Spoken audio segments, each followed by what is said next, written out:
Hello दोस्तों, स्वागत है आपका यूट्यूब चैनल में। आज हम पढ़ाने वाले हैं एडुटेरिया के 5000 प्लस MCQs, जिसमें आधुनिक भारत के क्वेश्चन होंगे और इसमें से क्वेश्चन आते हैं एग्ज़ाम में। तो आइए देखते हैं।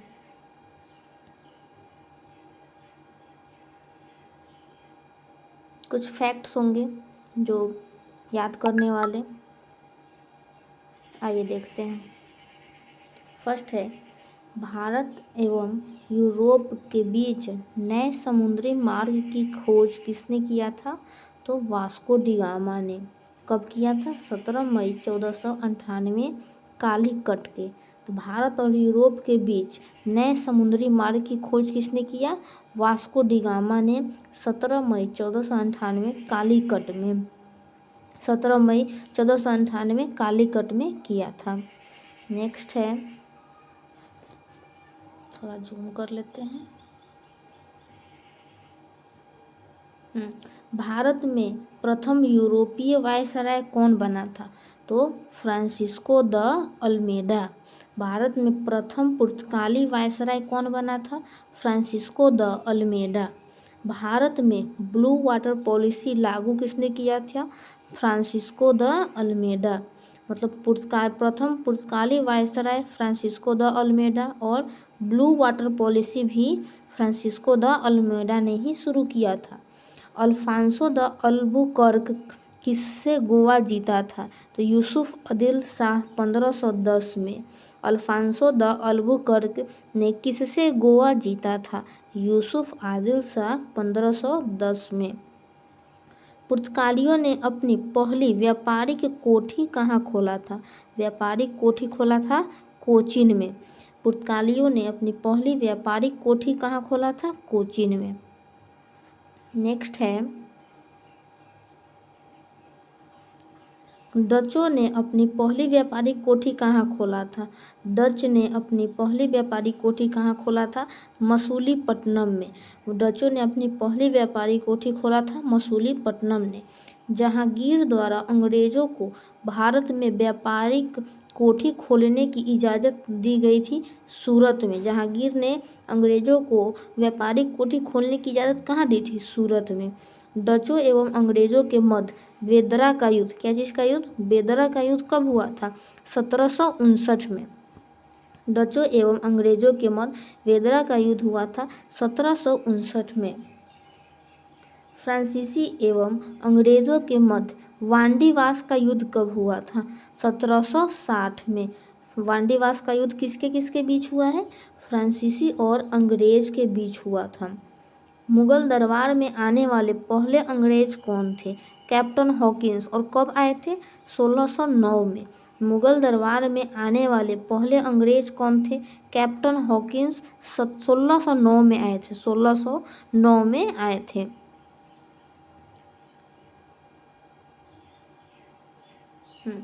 आगे है, गोलकुंडा के सुल्तान द्वारा अंग्रेजों को सुनहरा फरमान जारी किया गया था।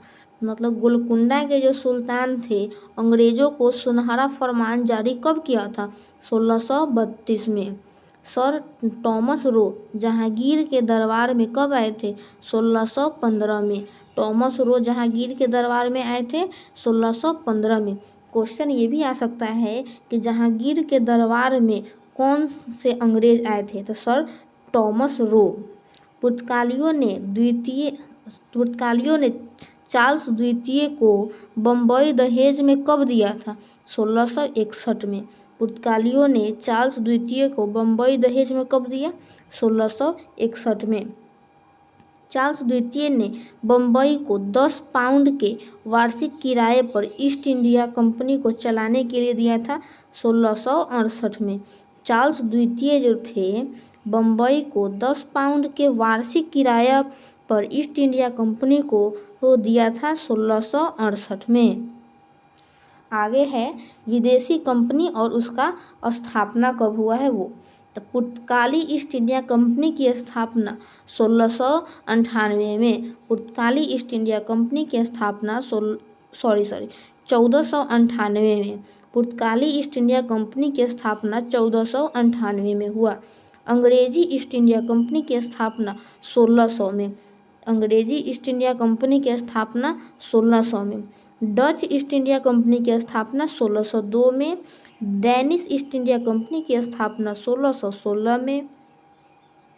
फ्रांसीसी ईस्ट इंडिया कंपनी की स्थापना 1664 में हुआ था। फर्स्ट है पुर्तगाली ईस्ट इंडिया कंपनी की स्थापना 1498 में। अंग्रेजी ईस्ट इंडिया कंपनी की स्थापना 1600 में। डच ईस्ट इंडिया कंपनी की स्थापना 1602 में।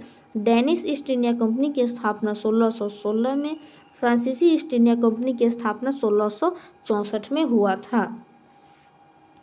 आगे देखेंगे युद्ध, प्रमुख युद्ध हुआ था किनके किनके बीच।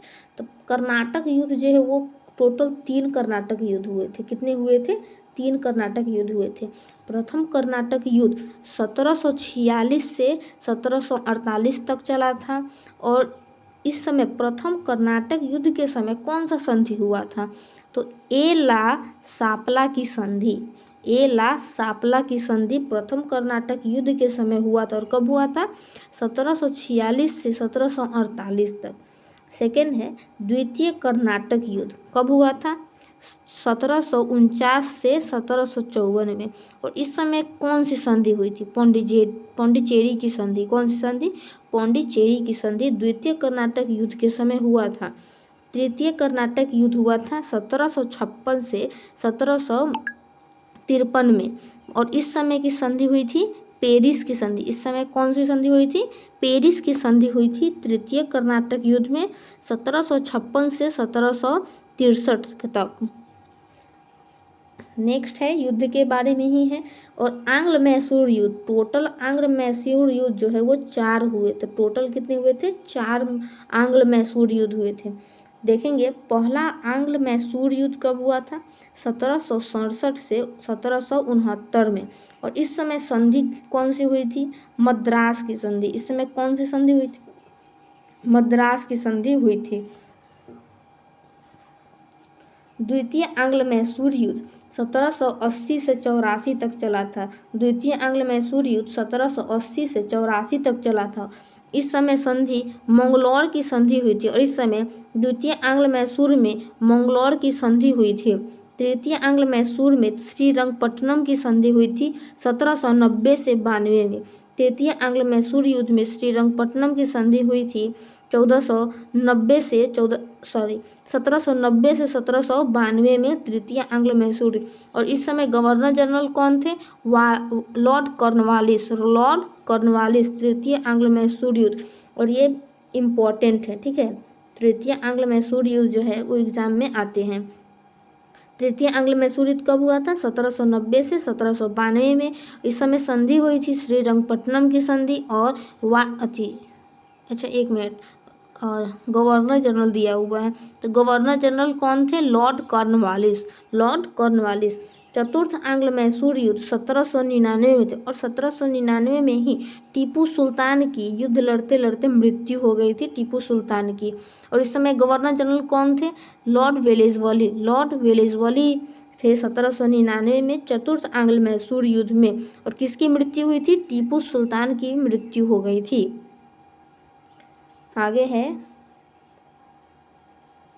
किसने अपनी राजधानी को ढाका से मुर्शिदाबाद स्थानांतरित किया था? तो मुर्शिद कुली खां। ढाका से मुर्शिदाबाद स्थानांतरित किया था मुर्शिद कुली खां ने। किसने अपनी राजधानी को मुर्शिदाबाद से मुंगेर स्थापित किया था? मीर कासिम। ढाका से मुर्शिदाबाद मुर्शिद कुली खां और मुर्शिदाबाद से मुंगेर मीर कासिम ने स्थानांतरित किया था। किसने बंगाल में इजारेदारी प्रथा की शुरुआत की थी? मुर्शिद कुली खां ने। किसने बंगाल में इजारेदारी प्रथा की शुरुआत की थी? मुर्शिद कुली खां ने। किसके शासनकाल में बंगाल को भारत का स्वर्ग कहा गया? अलीवर्दी खां के शासनकाल में बंगाल को भारत का स्वर्ग कहा गया। प्रसिद्ध गिरिया का युद्ध कब हुआ था? 1740 में। प्रसिद्ध गिरिया का युद्ध कब हुआ था? 1740 में। आगे है ब्लैक होल ऑफ ट्रेजेडी की घटना कब हुई थी? ब्लैक होल ऑफ ट्रेजेडी की घटना कब हुई थी? 20 जून 1700 1756 को, 20 जून 1756 को। पलासी का युद्ध कब हुआ था? 23 जून 1757 को। 23 जून 1757 को पलासी का युद्ध हुआ। किनके किनके बीच? रॉबर्ट क्लाइव और सिराजुद्दौला के बीच। रॉबर्ट क्लाइव और सिराजुद्दौला के बीच पलासी का युद्ध हुआ था। बक्सर का युद्ध कब हुआ था? 22 अक्टूबर 1764 को। 22 अक्टूबर 1764 को किसके बीच हुआ था? अंग्रेज वर्सेज मीर कासिम, शुजाउद्दौला और शाह आलम द्वितीय के मध्य हुआ था बक्सर का युद्ध। सिख संप्रदाय की स्थापना का श्रेय जाता है गुरु नानक को। सिख संप्रदाय के स्थापना का श्रेय जाता है गुरु नानक को। गुरु नानक किस मुगल शासक के समकालीन थे? तो बाबर के। बाबर और हुमायूं के। गुरु नानक किस मुगल शासक के समकालीन थे? बाबर और हुमायूं के। किसने निःशुल्क भोजनालय लंगर की शुरुआत किया था? गुरु नानक ने। निःशुल्क भोजनालय लंगर की शुरुआत किया था गुरु नानक ने। किसने गुरुमुखी लिपि का शुभारंभ किया था? तो गुरु अंगद ने। गुरुमुखी लिपि का शुभारंभ किया था गुरु अंगद ने। अकबर ने किस सिख गुरु के पुत्री बीबी भानी को कई गांव दान में दिया था? गुरु अमरदास के पुत्री को दिया था। किसने अमृतसर शहर की स्थापना की एवं वहां जलाशय का निर्माण किया था? वो तो गुरु रामदास ने। गुरु रामदास ने अमृतसर शहर की स्थापना की और वहां जलाशय का निर्माण करवाया था। जलाशय का निर्माण करवाया था। किसने सिख के धार्मिक ग्रंथ आदि ग्रंथ की रचना किसने किया था? गुरु अर्जुन ने। आदि ग्रंथ की रचना गुरु अर्जुन ने। आदि ग्रंथ की रचना गुरु अर्जुन ने। किसने अकाल तख्त मतलब ईश्वर का सिंहासन का निर्माण करवाया? तो गुरु हरगोविंद ने। किसने करवाया? गुरु हरगोविंद ने। अकाल तख्त का निर्माण करवाया था गुरु हरगोविंद ने। सिखों के 10वें एवं अंतिम गुरु गुरु गोविंद सिंह का जन्म कहाँ हुआ था? पटना में। कब हुआ था? 1666 में। सिखों के 10वें एवं अंतिम गुरु गुरु गोविंद सिंह का जन्म हुआ था पटना में 1666 ईस्वी में। इन्होंने खुद को सच्चा पातशाह कहा था। किसने? तो गुरु गोविंद सिंह ने खुद को सच्चा पातशाह कहा था। इन्होंने सिख संप्रदाय के लोगों को अपने नाम के पीछे सिंह जोड़ने को कहा था। कौन से संप्रदाय के? सिख संप्रदाय के लोगों को अपने नाम के पीछे जो है सिंह जोड़ने को कहा था। इन्होंने सिख नागरिकों को केस, कंघा, कृपाल, कच्छा और कड़ा रखने की अनुमति दी। क्या चीज़ की अनुमति दी थी? केस, कंघा, कृपान, कच्छा और कड़ा। इन्होंने फारसी भाषा में जफरनामा लिखा था। कौन सी पुस्तक लिखी थी? जफरनामा पुस्तक लिखी थी। देखते हैं 3 संधि हुआ था। अमृतसर की संधि, लाहौर की संधि और भैरोवाल की संधि। देखेंगे अमृतसर की संधि 25 अप्रैल 1809 को हुआ था। अमृतसर की संधि 25 अप्रैल 1809 को हुआ था। लाहौर की संधि 9 मार्च 1846 को हुआ था। 9 मार्च 1846 को लाहौर की संधि हुआ।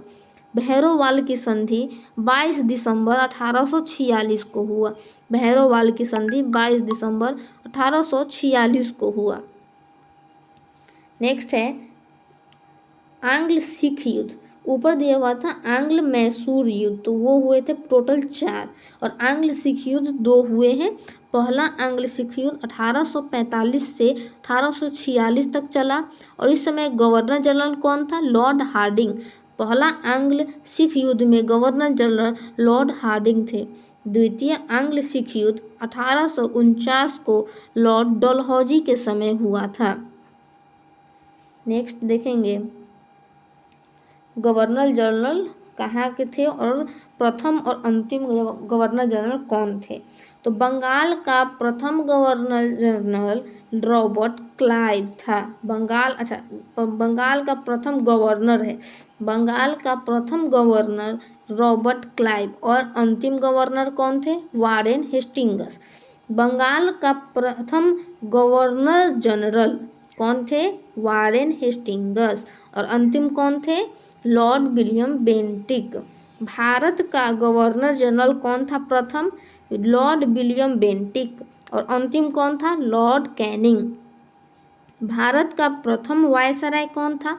लॉर्ड कैनिंग, जो भारत का अंतिम गवर्नर जनरल भी था और भारत का प्रथम वायसराय हुआ था। और अंतिम वायसराय कौन थे? Lord Mountbatten. भारत का भारतीय, जो भारत के ही थे, वो प्रथम वायसराय कौन बने थे? सी राजगोपालाचारी, और अंतिम भी यही थे। उसके बाद से वायसराय पद को हटा दिया गया। आगे देखेंगे, भारत में द्वैध शासन व्यवस्था की शुरुआत किया था किसने? रॉबर्ट क्लाइव ने। द्वैध शासन की स्थापना रॉबर्ट क्लाइव ने किया था। मुगल सम्राट शाह आलम द्वितीय एवं अंग्रेज के मध्य इलाहाबाद की संधि कब हुई थी? तो 12 अगस्त 1765 को। 12 अगस्त 1765 को क्या हुआ था? इलाहाबाद की संधि। शाह आलम द्वितीय और अंग्रेज के मध्य इलाहाबाद की संधि 12 अगस्त 1765 को हुआ था। रॉबर्ट क्लाइव ने बंगाल तथा बिहार के लिए उप दीवान क्रमशः नियुक्त किया था, मोहम्मद रजा खां और राजा सिताब राय को। भारत में द्वैध शासन व्यवस्था को समाप्त किसने किया? वारेन हेस्टिंग्स ने। भारत में द्वैध शासन व्यवस्था को समाप्त किया था वारेन हेस्टिंग्स ने। इन्होंने सुरक्षा प्रकोष्ठ की नीति का प्रतिपादन किया था। किसने? वारेन हेस्टिंग्स ने। इसने मुगल सम्राट को मिलने वाली वार्षिक पेंशन को भी बंद किया था। इसी समय ईस्ट इंडिया एक्ट 1784 पारित हुआ था। किसके समय? वारेन हेस्टिंग्स के समय ही पारित हुआ था।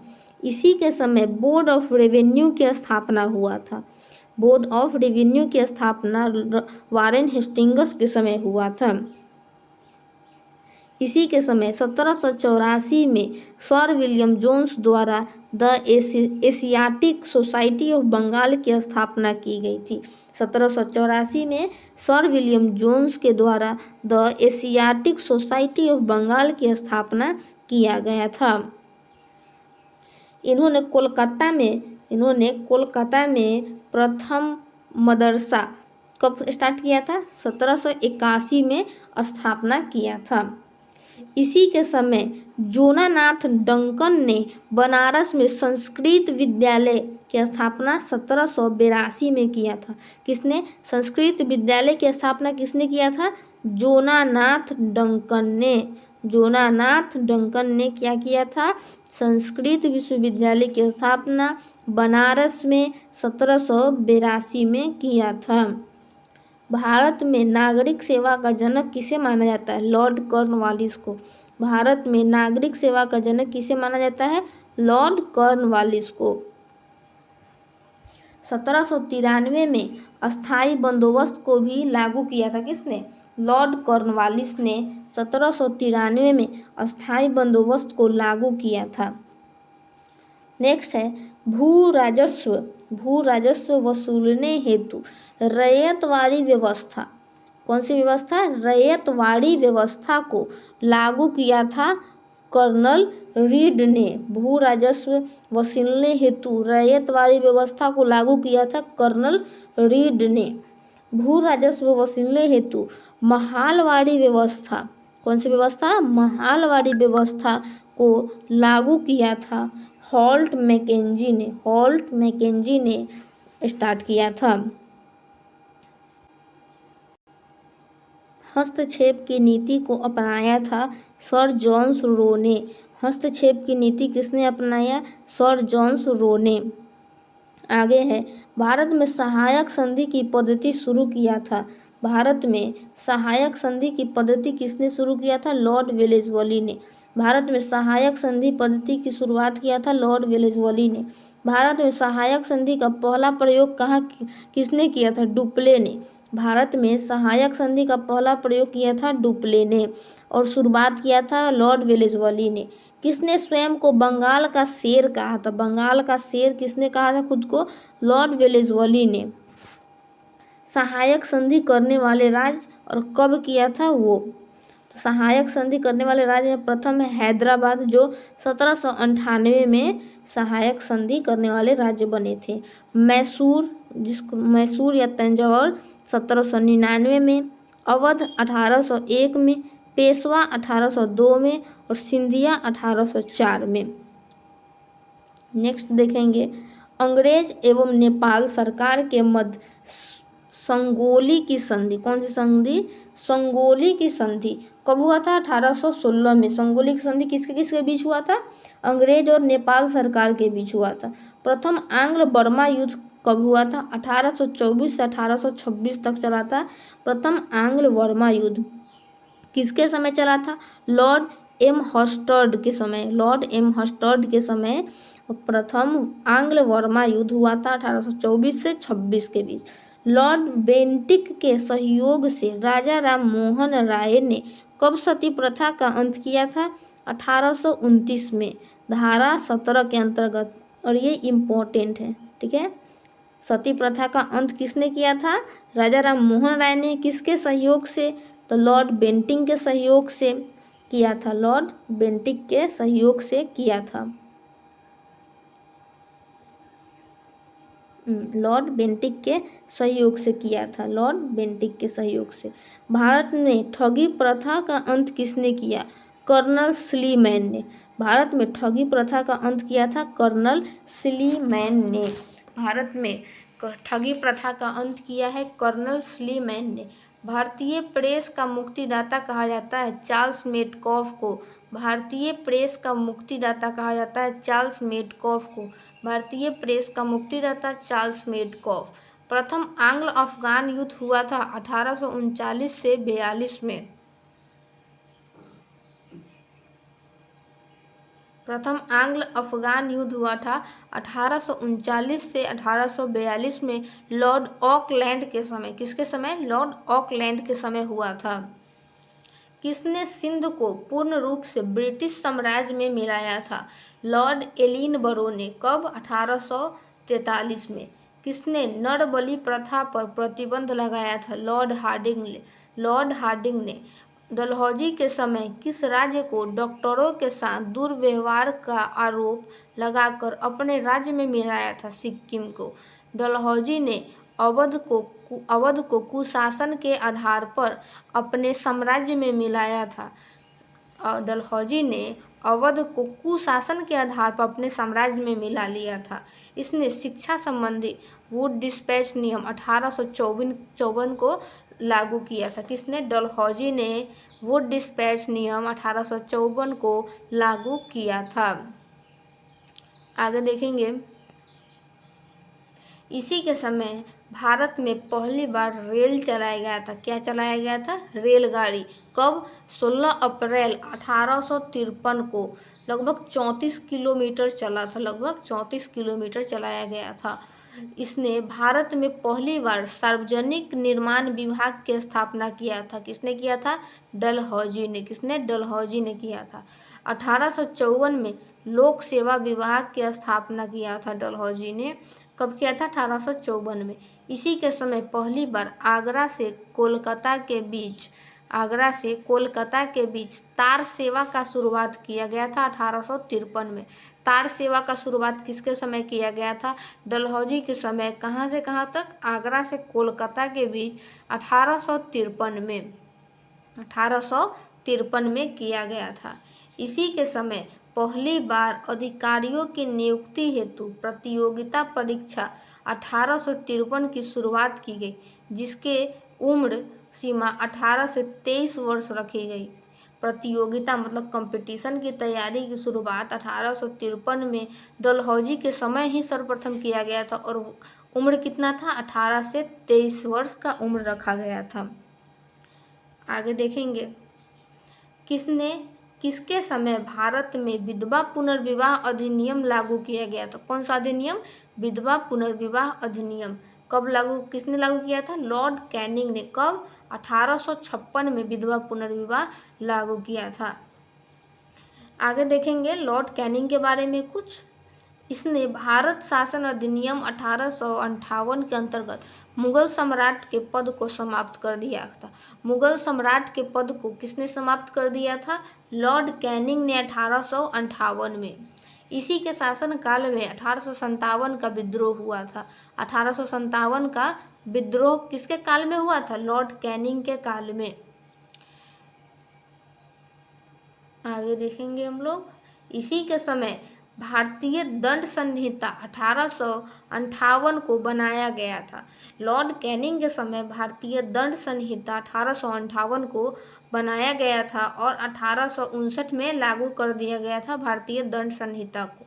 इसी के समय भारत में महालेखा परीक्षक पद का सृजन किया गया था। कौन सा पद का? महालेखा पद का सृजन किया गया था। इसका काल जो है, शासन काल 1856 से 1862 तक चला था। किसका? लॉर्ड कैनिंग का। लॉर्ड कैनिंग का शासनकाल कब से कब तक चला था? 1856 से 1862 तक। आगे देखेंगे दोस्तों, प्रसिद्ध बहावी आंदोलन का दमन किया गया था। किसके द्वारा? लॉर्ड एलिंग द्वारा। लॉर्ड एलिंगन द्वारा। भारत में पहली बार जनगणना कब शुरू हुआ था? 1872 में। किसके शासनकाल में? लॉर्ड मेयो के शासनकाल में। और मतलब वार्षिक जनगणना जो नियमित चलने लगा था, नियमित कब हुआ था? 1881 में हो गया था नियमित। इसने 1872 में कृषि विभाग की स्थापना किसने किया था? 1872 में लॉर्ड मेयो ने किया था। लॉर्ड मेयो ने। किसके शासनकाल में? रिचर्ड स्ट्रैची की अध्यक्षता में अकाल आयोग की नियुक्ति की गई। Lord Lytton. लॉर्ड लीटन के काल में रिचर्ड स्ट्रैचडी की अध्यक्षता में अकाल आयोग के नियुक्ति की गई थी। आगे देखेंगे।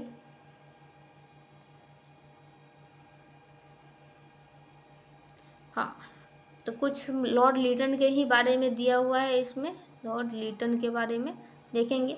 इन्होंने वर्नाक्युलर प्रेस एक्ट 1878 को लागू किया था। किसने लागू किया था? लीटन ने। वर्नाक्युलर प्रेस एक्ट का समर्थन पायनियर पत्रिका ने किया था। कौन सा पत्रिका? पायनियर पत्रिका ने वर्नाक्युलर प्रेस एक्ट का समर्थन किया था। इसी के समय ब्रिटेन में महारानी विक्टोरिया को केसर ए हिंद की उपाधि से सम्मानित किया गया था। किसको?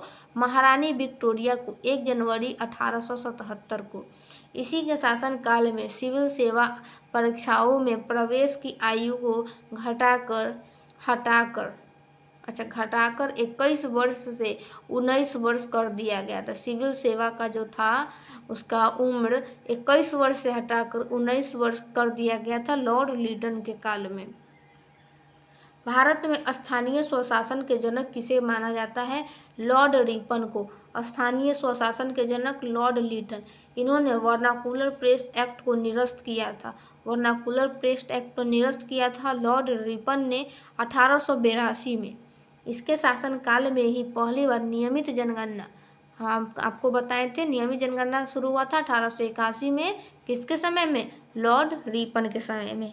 इन्होंने सिविल परीक्षाओं में प्रवेश की आयु को बढ़ाकर 19 से 21 वर्ष कर दिया। इन्होंने फिर क्या किया? जो 21 से 19 हुआ था उसको हटाकर फिर से 19 से 21 वर्ष कर दिया सिविल परीक्षाओं का प्रवेश की आयु। इसके शासनकाल में ही प्रथम कारखाना अधिनियम पारित किया गया था। प्रथम कारखाना अधिनियम 1881 में पारित किया गया था लॉर्ड रिपन के समय में। इन्होंने 1882 में शैक्षणिक सुधार हेतु विलियम हंटर की अध्यक्षता में एक समिति का गठन किया था। किसकी अध्यक्षता में? विलियम हंटर की अध्यक्षता में एक समिति का गठन किया था। फ्लोरेंस नाइटिंगेल ने रिपन को भारत का उद्धारक कहा था। भारत का उद्धारक कहकर किसने संबोधित किया था? फ्लोरेंस नाइटिंगेल ने। किसको?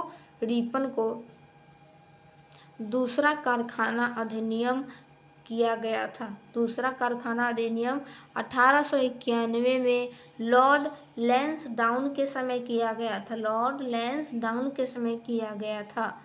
दोस्तों, अगर आपको मेरा ये पढ़ाया हुआ समझ में आ रहा है, आपको पसंद आ रहा है, तो प्लीज़ लाइक करें, कमेंट करें और सब्सक्राइब ज़रूर करें, ताकि हमारे इस नए आने वाले वीडियो में आप लोग जुड़ सके। तो नेक्स्ट देखेंगे, बंगाल विभाजन की घोषणा हुई थी 19 जुलाई 1905 को कर्जन के समय। बंगाल विभाजन की घोषणा हुई थी 19 जुलाई 1905 को कर्जन के समय। कर्जन के शासन काल में ही भारतीय विश्वविद्यालय अधिनियम को पारित किया गया था। कर्जन के शासन काल में ही भारतीय विश्वविद्यालय अधिनियम किसके समय पारित किया गया था? कर्जन के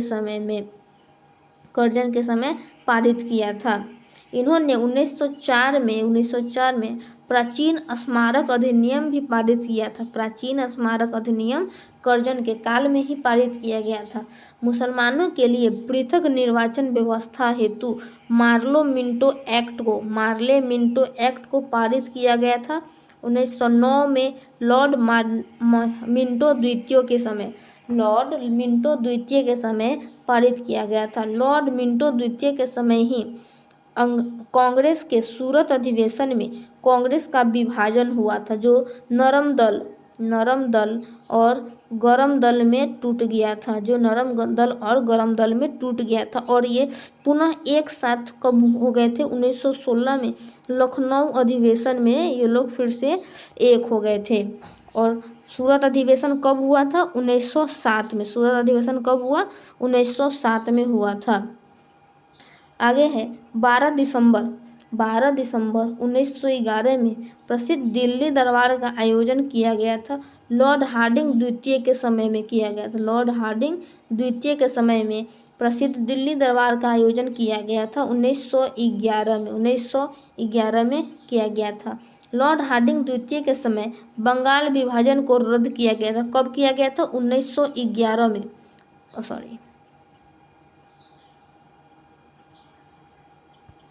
1911 में रद्द किया गया था बंगाल विभाजन। और बंगाल विभाजन कब हुआ था? 1905 में हुआ था, कर्जन के समय। किसके समय? कर्जन के समय हुआ था 1905 में। और इसको आगे चलकर लॉर्ड हार्डिंग द्वितीय ने 1911 में रद्द कर दिया था। आगे देखेंगे, रद्द किया एवं भारत की राजधानी को कोलकाता से दिल्ली स्थानांतरित कर दिया। भारत की राजधानी को कोलकाता से दिल्ली किसने स्थानांतरित किया था? लॉर्ड हार्डिंग द्वितीय ने। कब किया था? 1911 और 12 के समय में ही कर दिया था।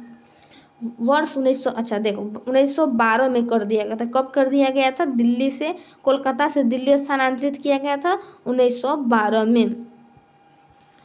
लॉर्ड हार्डिंग द्वितीय को 1916 में बनारस हिंदू विश्वविद्यालय का कुलपति नियुक्त किया गया था।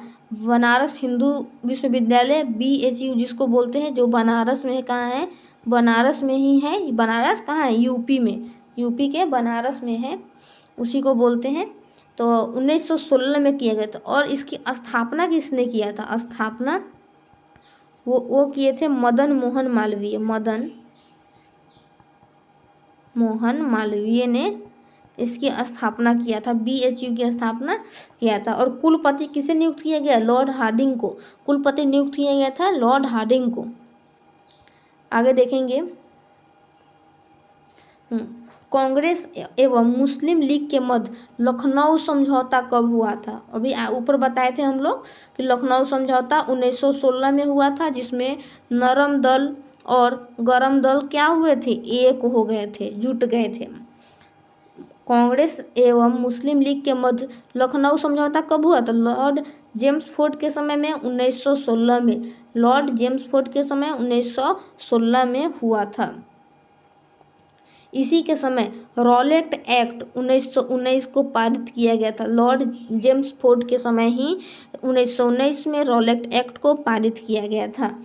इसी के शासनकाल में शिक्षा संबंधित सैडलर आयोग 1917 में गठन किया गया था। सैडलर आयोग का स्थापना किया गया था। इसी के समय जलियांवाला बाग हत्याकांड जो 13 अप्रैल 1919 को हुआ था, किसके समय? चेम्सफोर्ड के समय ही हुआ था। नेक्स्ट है, इसी के शासन चेम्सफोर्ड के शासन काल में ही गांधी जी ने असहयोग आंदोलन जो कब हुआ था? 1 अगस्त 1920 को हुआ था, उसकी शुरुआत किया था। किसकी? असहयोग आंदोलन की शुरुआत किया था। चौरी चौरा कांड के फलस्वरूप गांधी जी ने असहयोग आंदोलन को वापस कब लिया था? वापस 5 फरवरी 1922 को 5 फरवरी 1922 को वापस ले लिया। पहली बार भारत इलाहाबाद में सिविल सेवा परीक्षा का शुरुआत 1922 में हुआ था। भारत के इलाहाबाद में सिविल सेवा परीक्षा की शुरुआत हुआ था।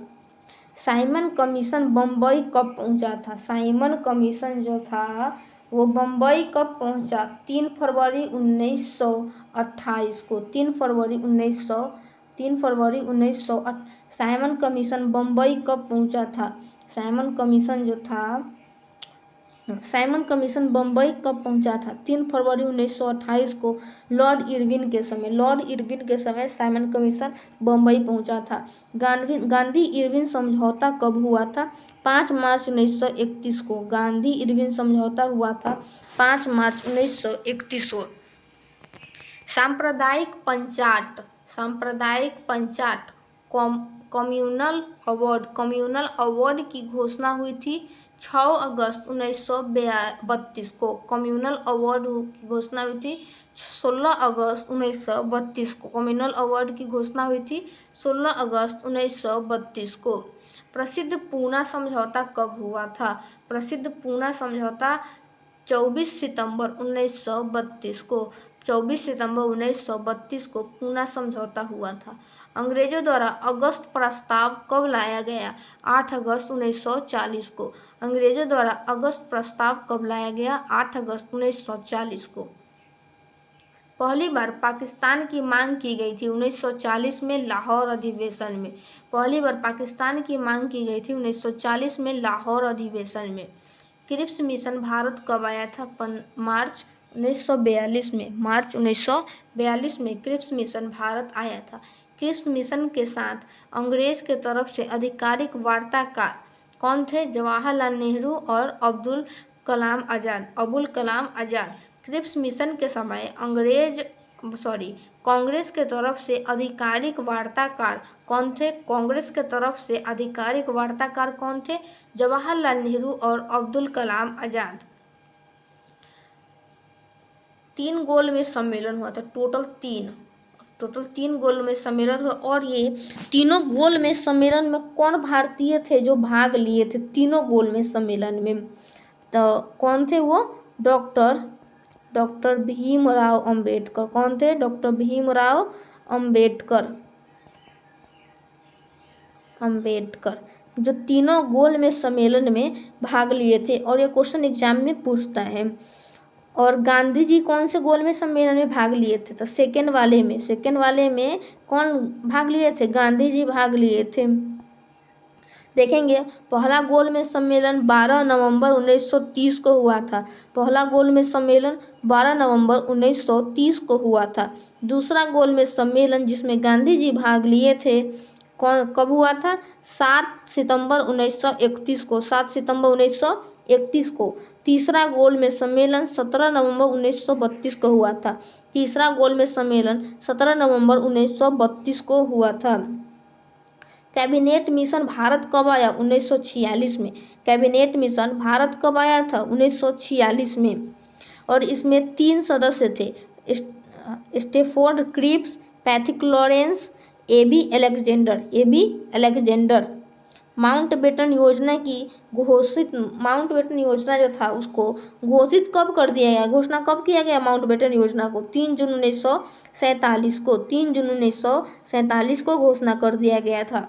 ब्रिटिश संसद में भारतीय स्वतंत्रता विधेयक को प्रस्तुत कब किया गया था? 4 जुलाई 1947 को। भारतीय स्वतंत्रता विधेयक को प्रस्तुत किया गया था 4 जुलाई 1947 को। ब्रिटिश संसद द्वारा भारतीय स्वतंत्रता विधेयक को स्वीकार किया गया था? 18 जुलाई 1947 को भारतीय स्वतंत्रता विधेयक को प्रस्तुत किया गया था 4 जुलाई 1947 और स्वीकार कब कर लिया गया था? 18 जुलाई 1947 को, लगभग 16 दिन बाद, 16 दिन बोल रहे हैं, 14 दिन बाद। अब देखते हैं कुछ आंदोलन और विद्रोह था और कहाँ कहाँ प्रभावित हुआ, कौन सा क्षेत्र में और कब हुआ, उसको देखेंगे। पहला है सन्यासी विद्रोह। कहाँ हुआ था? बिहार और बंगाल के क्षेत्र में लगभग 1700 से 1800 वर्ष के बीच हुआ था। सेकंड है फकीर विद्रोह। कहाँ हुआ? किस क्षेत्र में? बंगाल में। कब हुआ? 1776 से 1777 के बीच।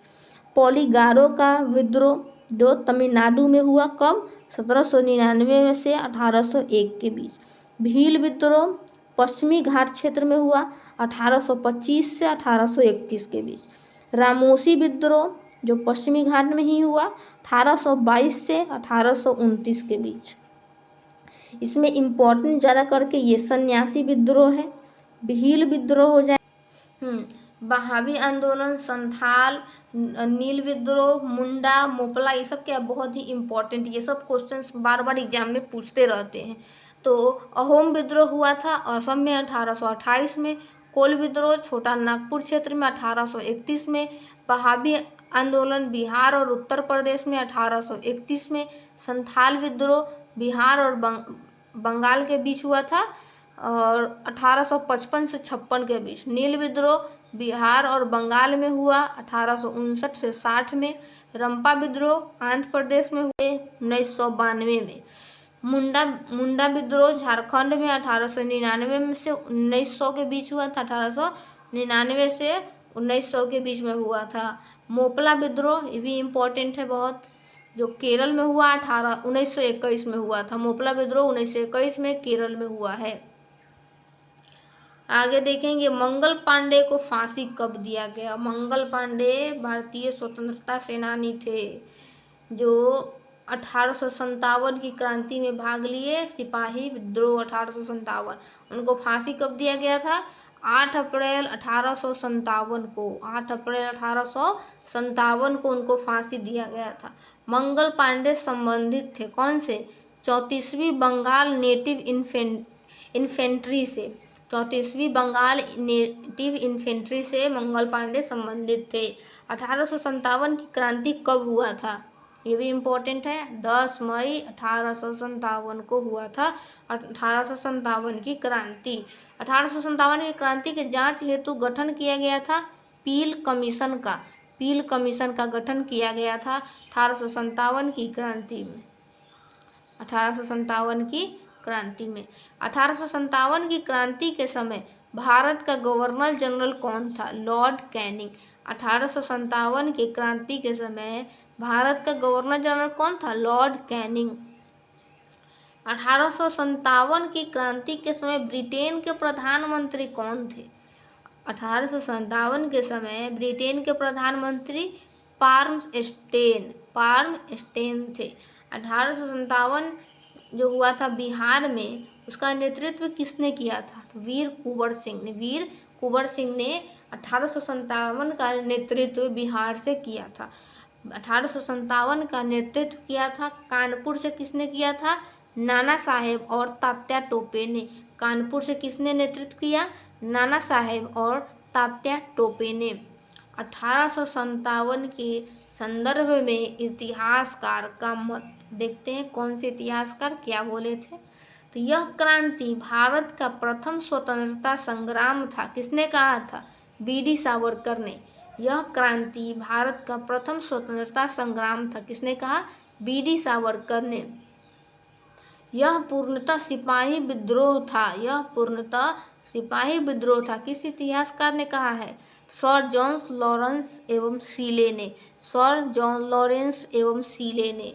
यह बर्बरता तथा सभ्यता के बीच का युद्ध था। टी.आर. होम्स ने कहा। किसने कहा? टी.आर. होम्स ने। यह बर्बरता और सभ्यता के बीच का युद्ध था। किसने कहा? टी.आर. होम्स ने। नेक्स्ट है, यह धर्मांधों का ईसाइयों का विरुद्ध था। किसने कहा? LERG, रीज, LERG, रीज। यह मुसलमानों के विरुद्ध हिंदू एवं मुसलमानों का षड्यंत्र था। सॉरी, यह अंग्रेजों के विरुद्ध, किसके विरुद्ध? अंग्रेजों के विरुद्ध हिंदू एवं मुसलमानों का षड्यंत्र था। किसने कहा था? जेम्स आउट्रम ने और W. टेलर ने कहा था। यह राष्ट्रीय विद्रोह है, यह एक राष्ट्रीय विद्रोह है। किसने कहा? डिज़रायली ने कहा था। किसने कहा? डिज़रायली ने कहा। आगे देखेंगे, वायसराय लॉर्ड हार्डिंग पर बम फेंका गया था। कौन फेंके थे? रास बिहारी बोस द्वारा। कब? दिसंबर 1912 में। दिसंबर 1912 में गदर पार्टी की स्थापना हुआ था। कब किया गया था गदर पार्टी की स्थापना? 1 नवंबर 1913 को। 1 नवंबर 1913 को कहाँ किया गया था? San Francisco. सैन फ्रांसिस्को कहाँ है? अमेरिका में। और गदर पार्टी की स्थापना किसने किया था? तो लाला हरदयाल ने।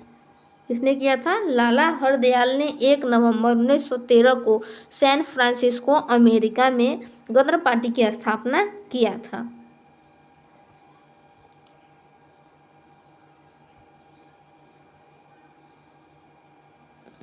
किसने जापानी जहाज कामागाटामारू को किराया पर लाया था? तो बाबा गुरुदत्त सिंह ने। किसने? बाबा गुरुदत्त सिंह ने। गांधी जी द्वारा साबरमती आश्रम की स्थापना कब किया गया था? 1916 में।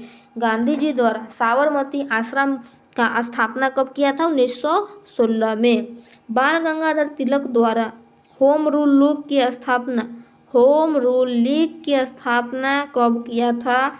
अप्रैल 1916 में। 1916 में और हुआ था साबरमती आश्रम की स्थापना, होम रूल लीग की स्थापना अप्रैल 1916 बाल गंगाधर तिलक द्वारा। आगे है, एनी बेसेंट द्वारा मद्रास में होम रूल लीग की स्थापना सितंबर 1916 में किया गया था।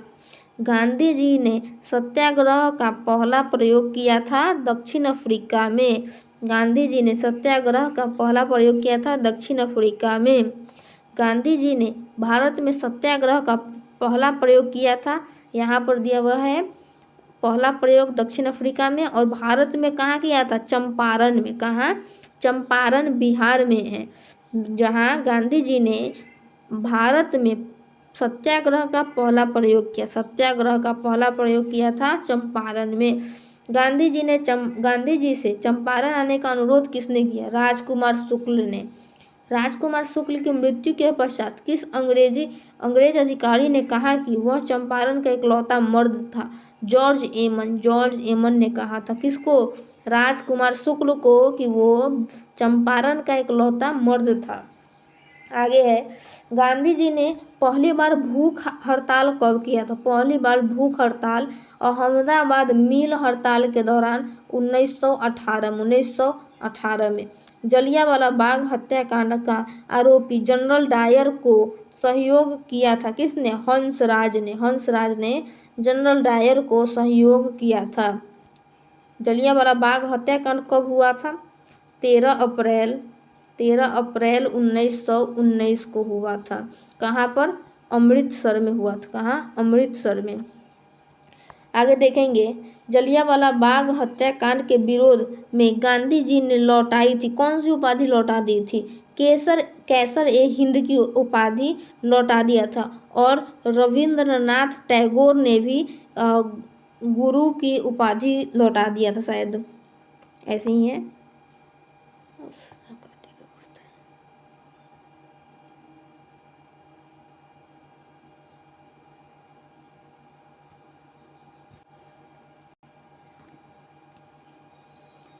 कांग्रेस ने जलियांवाला बाग हत्याकांड की जांच हेतु किसके नेतृत्व में एक आयोग का गठन किया था? मदन मोहन मालवीय के नेतृत्व में। भारत में खिलाफत दिवस मनाया गया था 17 अक्टूबर 1919 को खिलाफत दिवस। स्वराज पार्टी का गठन किया गया था चित्तरंजन दास एवं मोतीलाल नेहरू द्वारा 1923 में। हिंदुस्तान रिपब्लिक एसोसिएशन की स्थापना 1924 में कानपुर में हुआ था और किसने किया था? सचिंद्र सान्याल ने। कौन किया था? सचिंद्र सान्याल ने किया था। सचिंद्र सान्याल ने किया था इसकी स्थापना। हिंदुस्तान सोशलिस्ट रिपब्लिक एसोसिएशन की स्थापना कब हुआ था? 1908 में। कौन किया था? चंद्रशेखर आज़ाद। कौन? चंद्रशेखर आज़ाद ने किया था। और इसमें जो सोशलिस्ट शब्द है उसको जोड़ने के लिए किसने कहा था? भगत सिंह ने। किसने कहा था? भगत सिंह ने इसको जोड़ने के लिए कहा था। काकोरी ट्रेन की घटना हुआ था 9 अगस्त 1925 को। काकोरी ट्रेन की घटना कब हुआ था? 9 अगस्त 1925 को। राजेंद्र लाहौरी, रोशन सिंह, आसफ उल्ला खां को फांसी दिया गया था। काकोरी ट्रेन कांड में शामिल होने के लिए फांसी दिया गया था। व्हाइट मैन कमीशन के नाम से जाना जाता था साइमन कमीशन को। साइमन कमीशन भारत कब आया था? 9 फरवरी 1928 को। नेहरू रिपोर्ट प्रस्तुत किया गया 1928 में। पब्लिक सेफ्टी बिल के विरोध में बटुकेश्वर दत्त एवं भगत सिंह ने सेंट्रल असेंबली में बम कब फेंका था? 8 अप्रैल 1929 को। 8 अप्रैल 1929 को बम फेंका था। तो आज के लिए बस इतना ही, और आगे का जो आएगा वीडियो वो पार्ट 2 में आएगा। ठीक है, पार्ट 2 में इसी का आगे का वीडियो अपलोड करूँगी। अगर आप लोगों को मेरा ये पढ़ाया हुआ समझ में आया, अच्छा लगा है, तो प्लीज़ लाइक ज़रूर करें और हमारे चैनल को सब्सक्राइब भी करें। चैनल का नाम है इसके जीके जीएस मस्ती। क्या है? इसके जीके जीएस मस्ती। और ऐसे ही वीडियो के लिए हमारे चैनल को सब्सक्राइब करें। ठीक है, मिलते हैं नेक्स्ट पार्ट में।